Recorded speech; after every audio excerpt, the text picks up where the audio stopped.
అందరికీ నమస్కారం. ఈరోజు కందుకూరి వీరేశలింగం గారి జయంతి సందర్భంగా తెలుగు నాటక దినోత్సవాన్ని ప్రకటించడం జరిగింది. మరి గతంలో కందుకూరి వీరేశలింగం గారి గురించి మనం చెప్పుకోవాలంటే తొలి రచన చేసింది కూడా నవల రచన చేసింది ఆయనే, రాజశేఖర చరిత్ర అని రాశారు. ఆయన తొలి నాటకాన్ని ఆంధ్రదేశంలో రాసిన మహానుభావులు. అలాగే ఎన్నో సంఘ సంస్కృతికి సంబంధించిన ఎన్నో కార్యక్రమాలు చేయడం జరిగింది. ముఖ్యంగా ఆయన ఫస్ట్ నాటకాన్ని రాసి నటించి ఆ సమాజం ఏర్పాటు చేసి మన ఆంధ్రదేశంలోనే తొలి నాటకకర్తగా ఆయన పేరు సంపాదించారు. అలాంటి కందుకూరి వీరేశలింగం గారి యొక్క జయంతి పురస్కరించుకుని తెలుగు నాటక రంగ దినోత్సవంగా ఈరోజు ఆంధ్రదేశం మొత్తం జరుపుకుంటున్నారు. గతంలో 2018 వరకు ప్రభుత్వం యొక్క ఆధ్వర్యంలో ఈ కార్యక్రమాలు జరిగేవి. 2019 నుంచి ఊసే లేదు.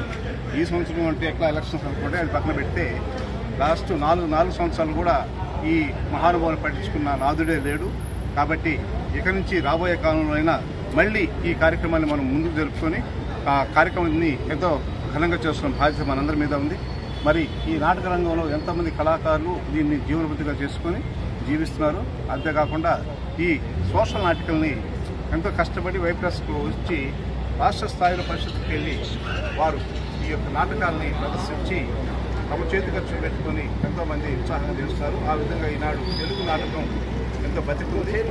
ప్రభుత్వం యొక్క ఆర్థిక సహాయం కానీ ఎటువంటి సహకారం ఈ నాటక రంగానికి లేదు. రాబోయే రోజుల్లో అలాంటి సహకారం ఉంటుందని చెప్పి మనందరం భావిస్తూ మరి ఈరోజు మన కందుకూరి వీరేశలింగం గారి చిత్రపటానికి కేతాంకుల మెంబర్ ట్రస్ట్ ఆధ్వర్యంలో మరి ఈరోజు జరిపించడం జరిగింది.